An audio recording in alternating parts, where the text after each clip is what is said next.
Okay, so I hadn't even put the game in the console yet, and the game was already having a literal identity crisis. As you can see, the game clearly says Tarzan Untamed, and so does the manual and the disc. But this price tag says Mario Party 7. And this one. And also this one.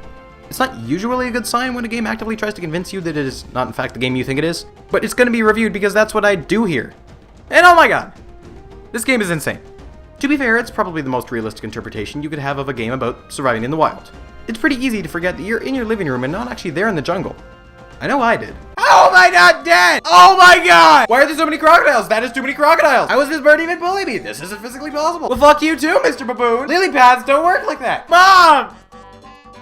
Mom! Oh, it's okay. I didn't even like having feet. Since when do snakes live in holes and shit? Was that poisonous? That was probably poisonous. Rhinos don't even live in the jungle. I kinda hate this game, but I also kinda love it. You have what I guess you'd call a 2D and 3D hybrid platformer, interspersed with numerous on-rails segments. It is legitimately chaotic with rather sensitive controls that are manageable at best and janky as hell at worst. You jump like a crazy person, you run around like a crazy person, and you accelerate like nobody's business, starting and stopping with only the slightest nudge of the control stick. You can throw spears, do cartwheels, and apparently you have a button dedicated to having Tarzan do his yell thing. To stun enemies? Sometimes. The platforming levels are an odd but enjoyable mix between 2D and 3D, where you'll start in a little planar platform, but you really only have one direction to go, so the game isn't so much a 3D game as it is a 2D game with some wiggle room. The game basically spends its time funneling you from one 2D section to the next, so when you do stumble onto a 3D section, you need to readjust to the controls quickly, lest you walk off the side of the branch. You're basically just walking on tree branches, hopping onto vines, or occasionally jumping over an enemy or throwing a spear. Going backwards is basically never necessary since the camera only faces one direction, and the last platformer you were on is probably 60 feet above you. The game is continually pushing you forward, and I actually think it's kind of fitting for a game about Tarzan.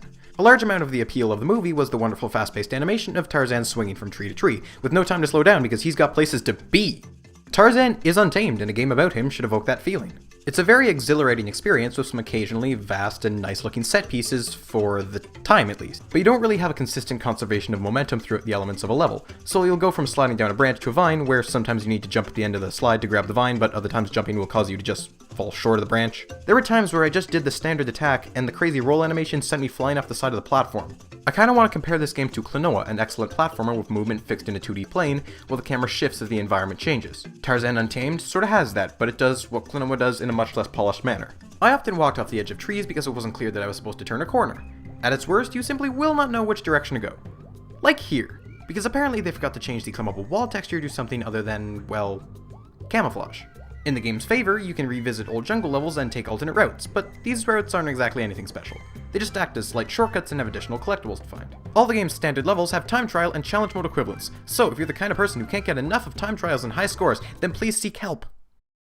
Seriously. They're boring. Stop doing this to yourself.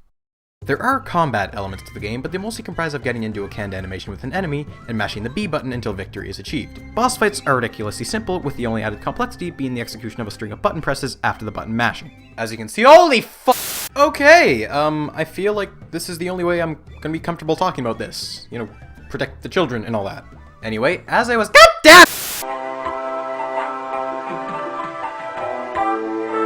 Okay, at this point I've shown you a fair amount of the game, and you're probably thinking, oh, what was that stuff earlier? He was probably exaggerating. No, shut up, I wasn't.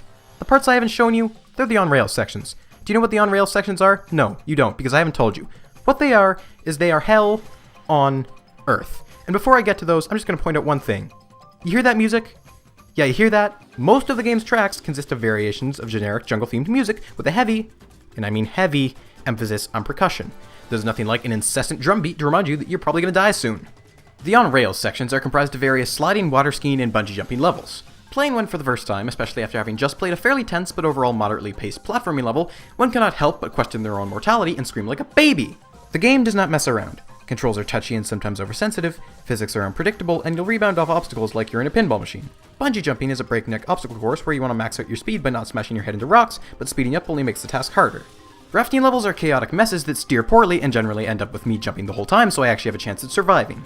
Water skiing levels are initially so crazy that every mistake I make leads to 3 more, but I actually kinda grew to like this mode. Its controls were the most responsive and the obstacle placement was the most reasonable of the 3 modes. Like I've mentioned, this game is not forgiving in the slightest. You need to be on top of your game if you want to make it through these fairly lengthy levels, especially the ones that are on rails. The game is structured via a linear map, connecting levels one after the other with the exception of bungee jumping levels, which are little offshoots of their own. I know I haven't talked much about the plot, but I really think that you would agree with me when I say there isn't that much to talk about. The villain is a third-rate ripoff of Clayton from the movie, but nowhere near as intimidating. You're alive! Let her go. No, I believe I'll be bringing 2 specimens back to London. One for study, and one for preservation. Okay, we're just gonna go ahead and disregard that last statement. The resolution, however, is fantastic. Basically, we kill a man, and then we go watch movies. That's awesome. That being said, it wasn't quite awesome enough to make up for the rage-inducing padding the game introduced at the last minute. 2/3 of the game is just level-to-level progression. Beating one unlocks the next. But suddenly, you're faced with a staggering paywall that requires you to go back and collect seemingly optional film reels the game mentioned to you once at the start and never again. This was rather difficult to do, but after exploring every alternate path and dying a lot, I managed to move on to the game's final levels, only for Tantor to inform me that I missed the real exit. Okay, cool, so anyway, it turns out I need to go back and use an alternate path I couldn't access before. To activate it, I had to perfect all, and I mean perfect, no mistakes, the hardest bungee jumping level, which, for most of the game, I was under the impression was optional. Did people have a problem designing linear games a decade ago? This isn't an isolated incident. Look, tell me up front that these film reels are important and mandatory to complete the game, or make them a bonus. And second of all, don't put alternate routes in your game if they just end up being mandatory. That is not fun. I want to like this game, I really do, but I just can't bring myself to do it. Tarzan Untamed is a fast-paced platformer with lots of cool ideas, but they're muddled behind finicky controls, a high difficulty level, and general tomfoolery. Like, who hid the list of button combinations for tricks under the options menu? Who put 9 save files in this game? 9! Or, you know, the guy who decided to forego music on the title screen was like, now we'll just put wind!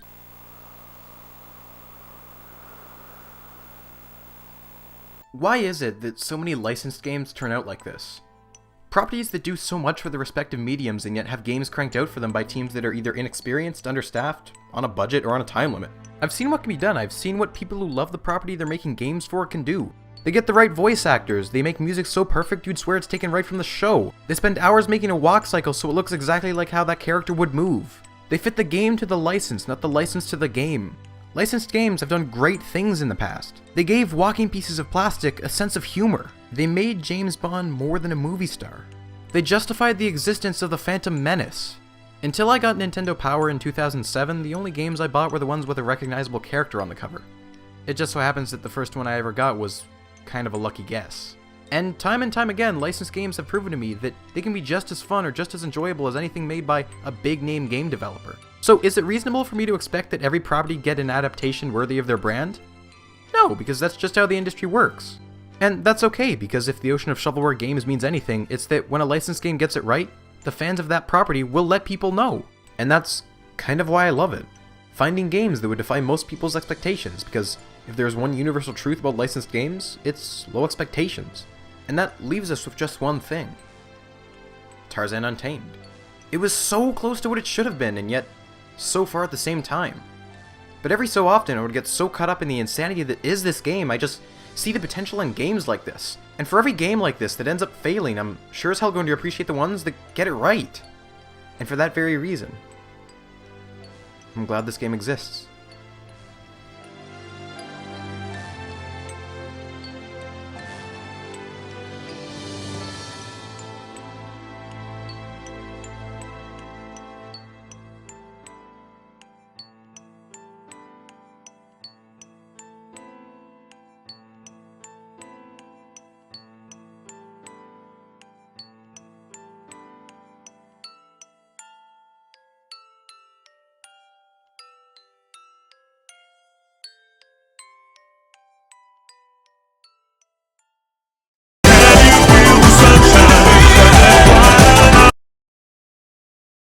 Oh hey, I didn't see you there!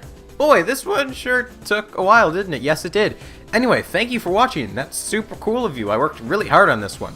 It'd be even cooler if you could share this with your friends and tell them about it, because that really helps me out. And if you don't have friends, then just show people the video and make friends. That's how it works. Trust me on this. I have lots. Feel free to check out some of my older videos, because that would be also cool. I have reviews, or you can check out my group Let's Play channel with my friends over here. We do lots of stuff there. Anyway, thanks for watching, and I hope to see you guys later, so I hope you all have a very nice day.